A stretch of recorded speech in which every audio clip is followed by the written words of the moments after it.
오늘 말라기 2장 10절에서 16절의 말씀은 이스라엘 백성들, 이스라엘 백성들의 이방 여인과의 결혼과 유대 민족 사이에서의 이혼의 문제를 다루고 있습니다.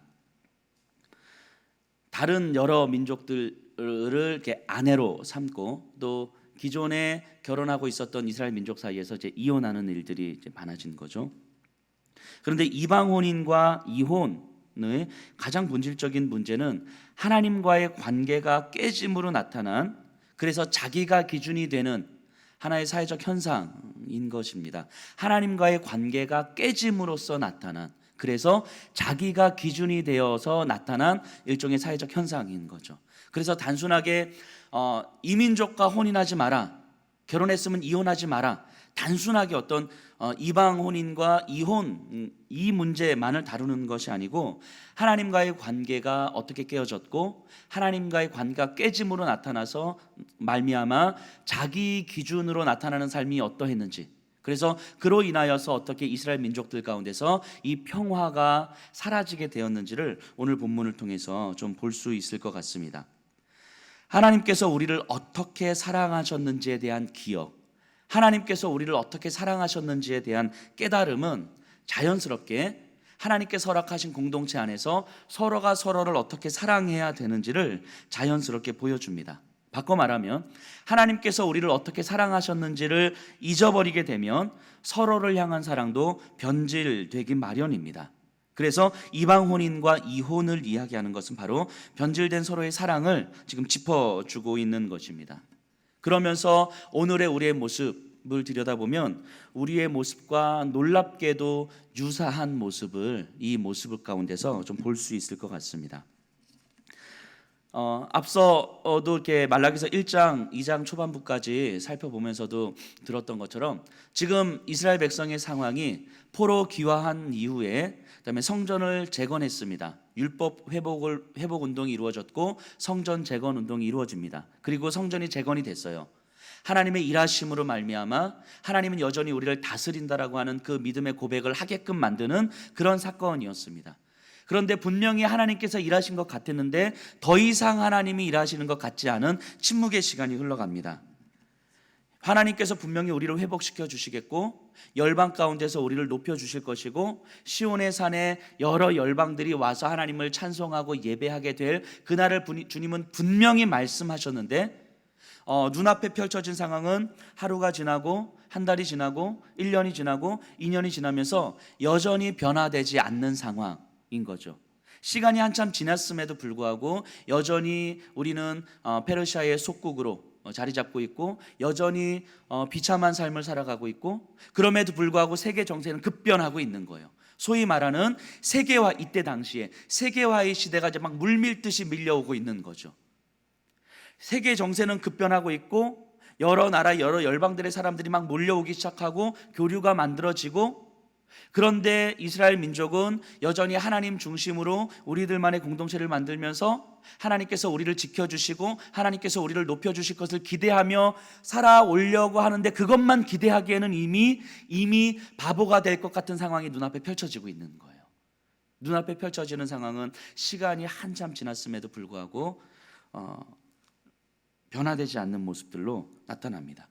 그래서 이스라엘 민족들은 여기서 계속 보이지 않는 그 하나님, 일하시지 않는 그 하나님, 여전히 우리를 다스리는 것 같지 않은 그 하나님을 붙들고 이렇게 계속 살 것인가? 그러다가 결국 비참한 절망과 죽음을 맞이할 것인가? 아니면 우리의 살 길을 찾아서 우리가 할 수 있는 최선의 선택을 해야 될 것인가의 선택의 기로에 분명히 놓여져 있었을 것입니다.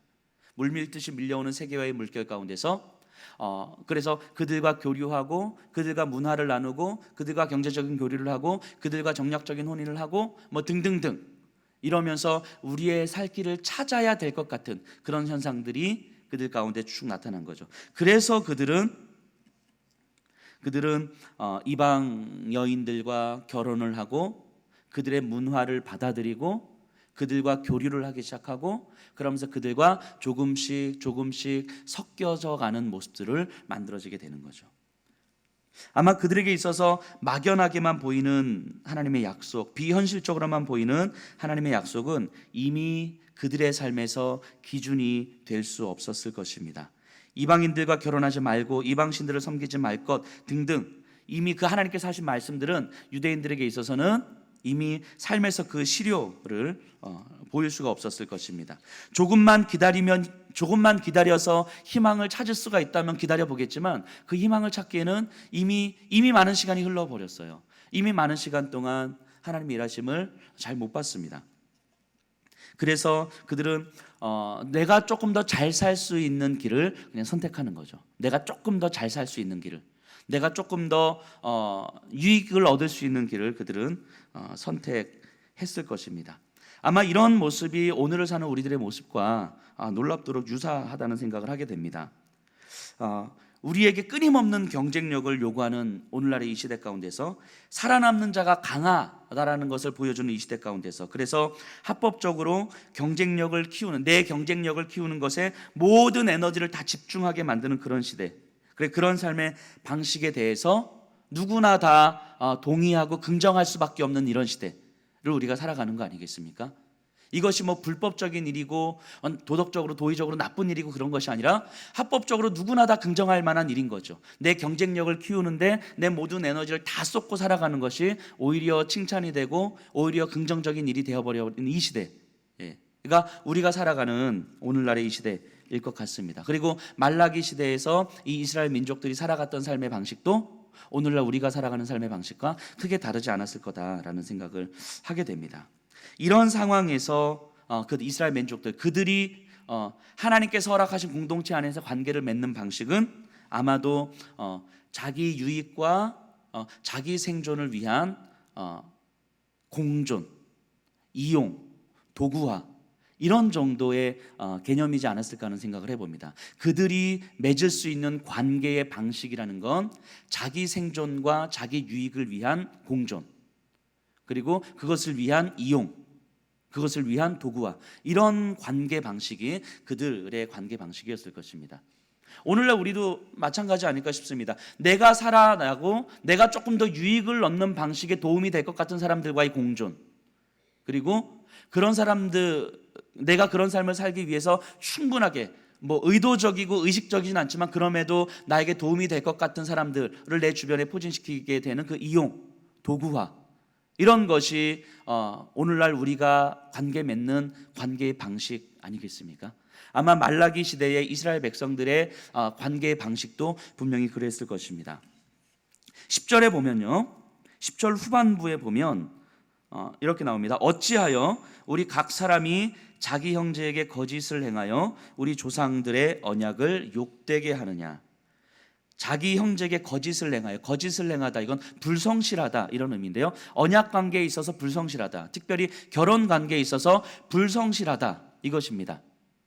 자기 형제에게 왜 불성실하게 대했겠습니까? 분명히 자기 생존을 위함이죠. 자기 욕망을 위함이겠죠. 그래서 서로 형제에게 거짓을 행하여, 서로에게 불성실하여 서로의 언약 관계에 충실하지 못하게 하여, 그래서 서로를 이용하고 서로를 배신하고 서로를 존중해 주지 못하는 방식으로 서로가 서로를 관계를 맺는데, 그것이 우리 조상들의 언약을 욕되게 하는 것이다, 이렇게 이야기를 합니다. 11절에 유다는 거짓을 행하였고 이스라엘과 예루살렘 중에는 가증한 일을 행하였으며 유다는 여호와께서 사랑하시는 그 성결을 욕되게 하여 이방신의 딸과 결혼하였으니. 그래서 거짓을 행하고 가증한 일을 행하고 이방신의 딸과 결혼을 해서 이방신을 섬기는 방식, 하나님의 말씀이 기준이 되는 방식이 아니라 충분히 나의 유익을 위해서는 어떤 것도 가져올 수 있는 방식으로 내 삶을 살아갔을 때, 그것이 이방신을 섬기는 삶의 방식인 거죠.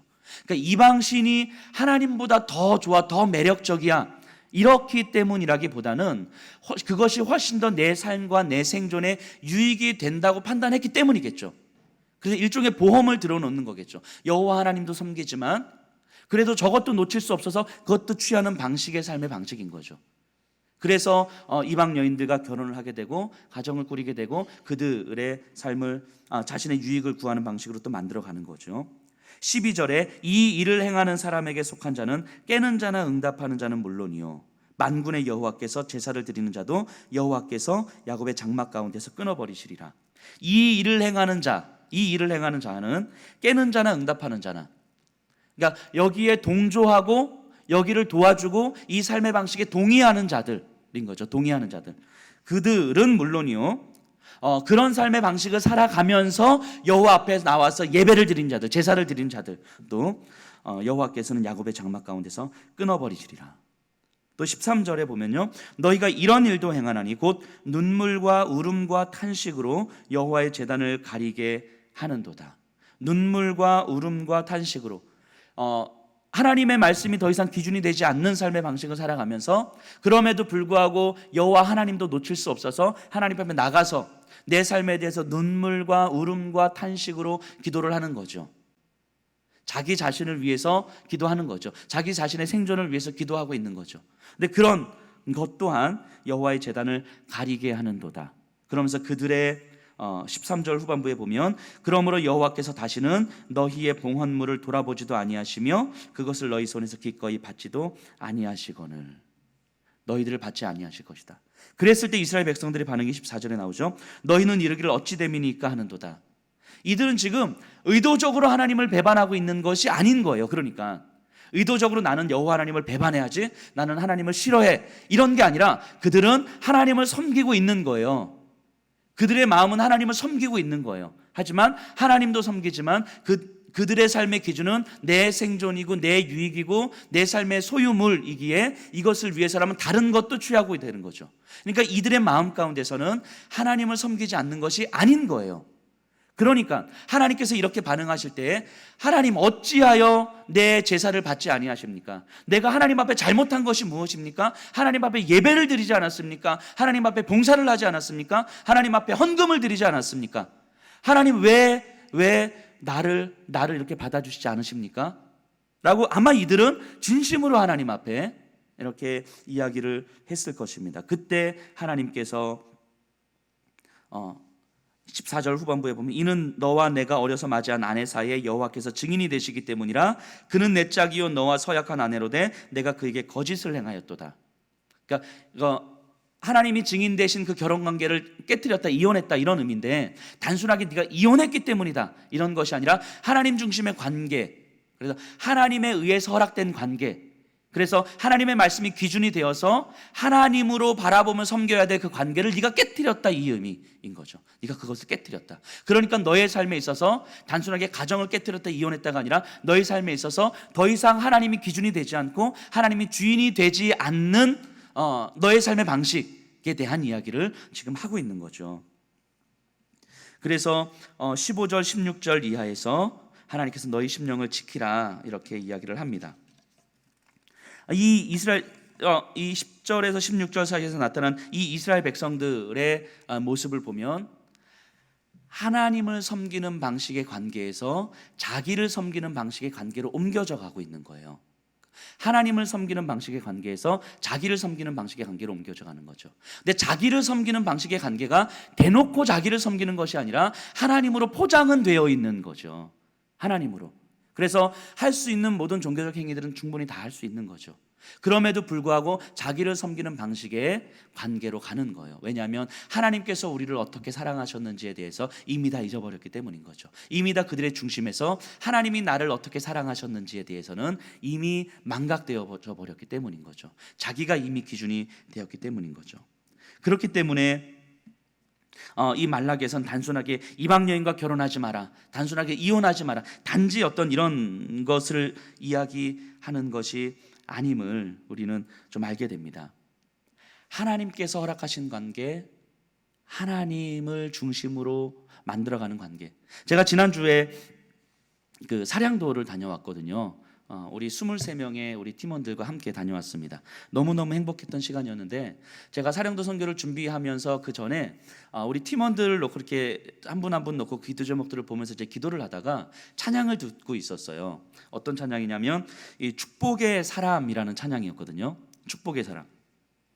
이 가사가 어떻게 되냐면요, 제가 지금 이제 갈등을 하고 있는 거예요. 이걸 가사를 불러드릴까 찬양을 한번 불러볼까 순간 갈등을 하고 있는데, 이런 찬양입니다. 주께 힘을 얻고 그 마음에 시온의 대로가 있는 그대는 하나님의 축복의 사람이죠. 주님 그대를 너무 기뻐하시죠. 이런 찬양이거든요. 근데 첫 가사가 계속 듣는데 첫 가사가 너무 가슴에 딱 온 거예요. 주께 힘을 얻고 그 마음에 시온의 대로가 있는 그대는 하나님의 축복의 사람이죠. 주님 그대를 너무 사랑하시죠. 우리 팀원들 한 분 한 분을 놓고 기도를 하면서 이 찬양을 듣고 있는데 저 혼자 감동해가지고 저 혼자 이렇게 울면서 기도를 했던 기억이 나요. 팀원들 한 분 한 분을 놓고 기도를 하는데 하나님 이런 마음을 주시는 거예요. 내 옆에 있는 이 사람들과 우리가 함께 사역을 해야 되겠구나. 이 사람들과 도배를 해야 되는 거구나. 이 사람들과 마을에서 청소를 해야 되는 거구나. 이 사람들과 어르신들을 섬겨야 되겠구나. 이런 생각이 아니고 내 옆에 있는 이 사람은 다른 그 어떤 것이 아니고 오직 우리 주님으로부터 힘을 얻는 사람이고, 그리고 그 마음에 주님께서 허락하신 시온의 대로가 있는 사람이구나. 그래서 하나님은 내 옆에 있는 이 지체를 하나님의 축복의 사람으로 삼아주신 것이고 주님께서 이분을 그만큼 사랑하신다고 말씀하시는구나. 이렇게 계속 묵상을 했어요.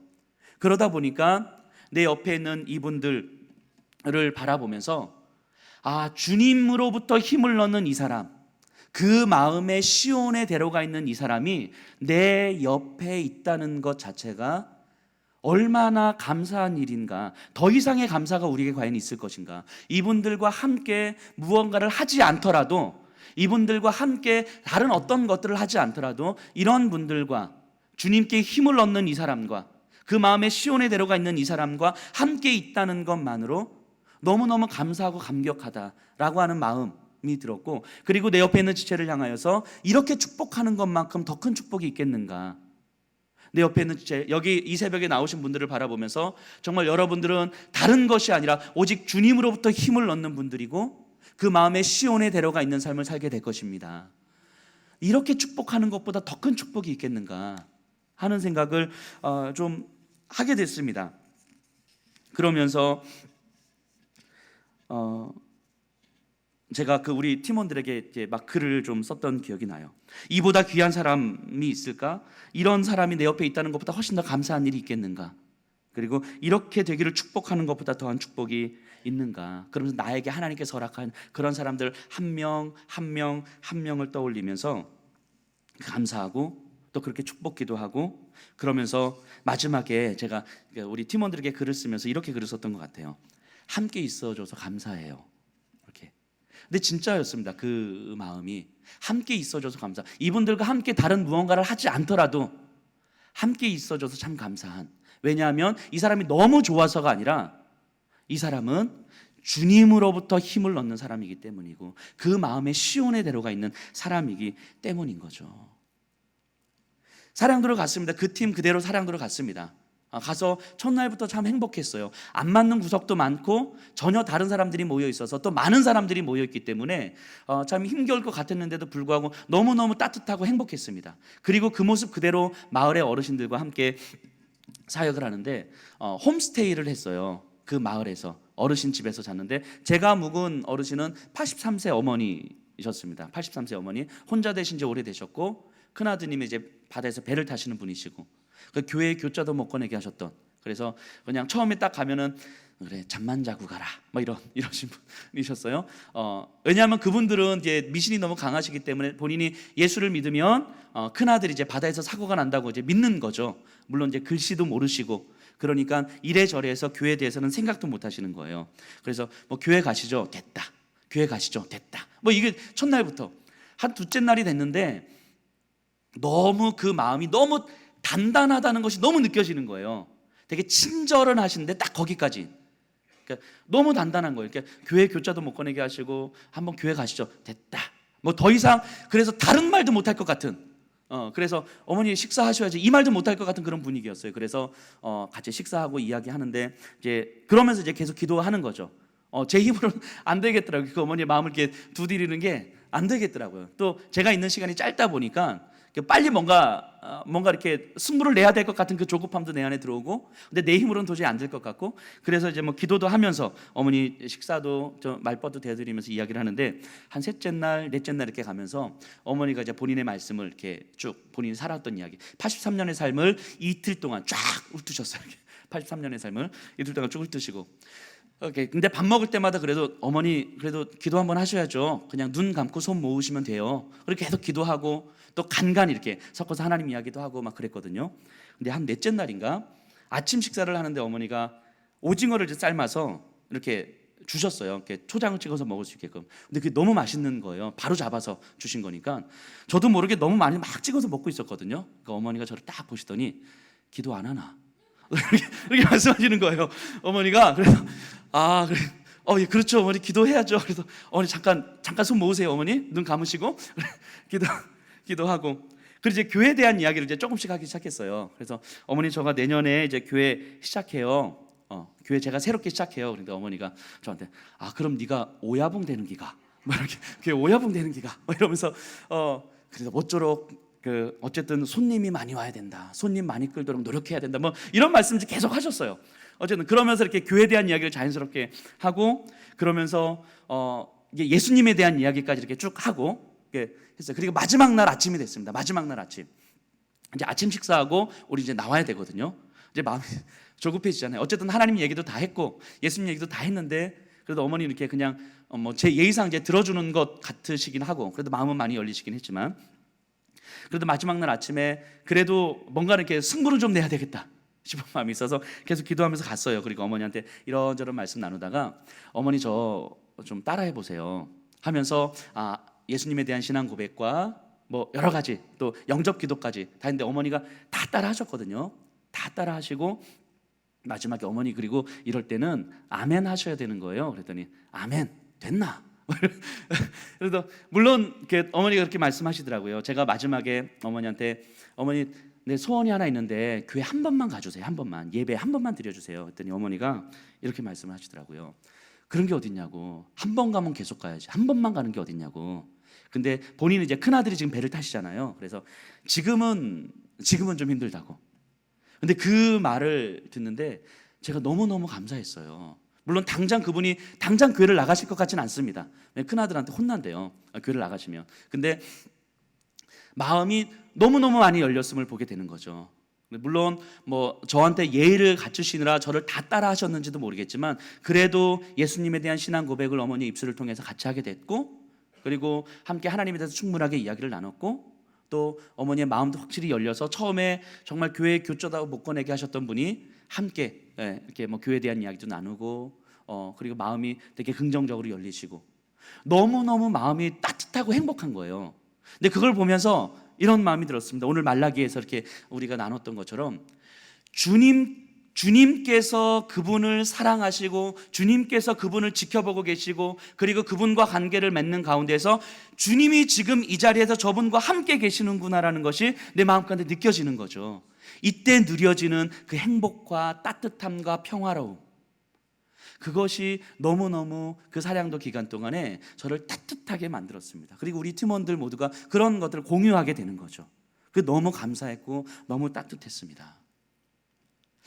내 옆에 있는 이 사람이, 내가 만나고 있는 이 사람이, 하나님께서 나에게 허락하신 이 사람이 주님께서 바라보고 계시는 그분이라는 것이 내 가슴속에 믿어지는 거예요. 그 믿음으로 지금 내 옆에 있는 이 사람과 만남을 갖고 있는 거죠. 근데 생각해 보니까 예수님도 우리를 그렇게 만나셨더라고요. 예수님이 우리를 그렇게 만나셨어요. 예수님은 관계의 사람이었고 교제의 사람이셨습니다. 사람들을 1대1로 만나셨어요. 1대1로 만나시고 친히 가서 손을 잡아주셨고 그 손을 잡아주심으로 신뢰와 신앙으로 그들을 불러주셨어요. 땡겨주시고 그리고 가난과 고통 가운데 있는, 마음의 고통 가운데 있는, 물질적 고통 가운데 있는 그들을 바라보시면서 위로하시고 사랑하셨습니다. 그리고 그들 안에 있는 아름다움을 보여주셨어요. 그들을 바라보면서 너는 충분히 하나님의 사랑을 받을 수 있는 사람이다 라고 말씀해 주시고 하나님의 사랑을 받을 수 있는 사람이라는 것 자체로 너는 충분히 아름답다. 예수님은 이렇게 말씀하신 거죠. 예수님은 저를 그렇게 만나 주셨더라고요. 저에게 있는 하나님의 사랑을 받을 수 있는 사람이라는 것, 그리고 그 하나님의 사랑만으로도 충분히 아름답다는 것을 가르쳐 주신 거죠. 예수님은 저를 그렇게 만나 주셨더라고요. 여기 있는 분들도 예수님께서 그렇게 만나 주신 거 아닙니까? 우리가 어떠함과 상관없이 옆에 있는, 내 앞에 있는 이분 한 분 한 분을 바라보시면서 예수님은 하나님의 사랑을 충분히 받을 수 있는 사람이고 그것만으로 너는 충분히 아름답다. 너는 그것만으로 충분히 아름답다. 예수님 그렇게 우리를 만나 주신 거잖아요. 하나님을 중심으로 하나님께서 너를 지금 바라보고 있어라는 걸 충분히 가르쳐 주심으로 우리를 만나 주신 거죠. 이게 하나님께서 우리에게 허락하신 사랑이시죠. 그리고 우리로 하여금 그렇게 사랑하라고 말씀하시는 거죠. 하나님께서 허락하신 이 공동체, 가정, 또 직장, 어디든 하나님께서 우리에게 허락하신 그 만남들을 통해서 자, 네가 만나는 이 사람은 주님께 힘을 얻는 사람이고 그 마음에 시온의 대로가 있는 사람이다. 지금은 비록 아니라 할지라도 내가 지금 지켜보고 있다. 그 마음이 매우 단단해 보인다 할지라도 내가 그 마음을 뚫어낼 것이다. 너 지켜봐라. 그 마음으로 서로를 사랑하라고 주님은 우리에게 말씀해 주신 거 아닙니까? 예수님이 나를 어떻게 만나 주셨는지를 우리가 잃어버리는 순간 우리는 자기중심적 만남을 갖게 될 수밖에 없습니다. 주님께 힘을 얻는 사람인지 아닌지 상관없습니다. 그 마음에 시온의 대로가 있는 사람인지 아닌지 상관없습니다. 저 사람과 내가 있으면 그냥 내가 좋은지 안 좋은지, 나에게 유익이 되는지 안 되는지, 내가 즐거운지 안 즐거운지, 함께 있으면 뭘 할 수 있을지 없을지, 이런 것들이 우리에게 기준이 돼버리는 거예요. 이런 것들이. 그래서 유익한 자와 유익하지 않은 자, 나에게 의미 있는 자와 의미 있지 않은 자, 이런 것들이 내 안에서 조금씩 갈라지게 되죠. 이게 말라기서에서 나오는 이스라엘 백성들의 관계 맺는 방식이었죠. 말씀을 좀 정리해 보도록 하겠습니다. 하나님께서 우리를 어떻게 사랑하셨는지, 예수님께서 우리를 어떻게 사랑하셨는지 기억하셨으면 좋겠습니다. 우리가 유익이 돼서 사랑하신 거 절대 아니죠. 우리가 잘 되기 위해서 사랑하신 거 절대 아니죠. 그냥 하나님의 사랑을 충분히 받을 수 있는 사람이고 그것만으로 충분히 너는 아름답다.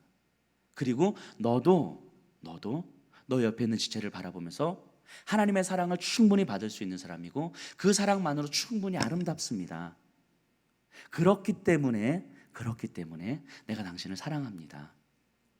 이렇게 고백할 수 있는 만남과 사랑을 하라고 말씀하시는 거죠.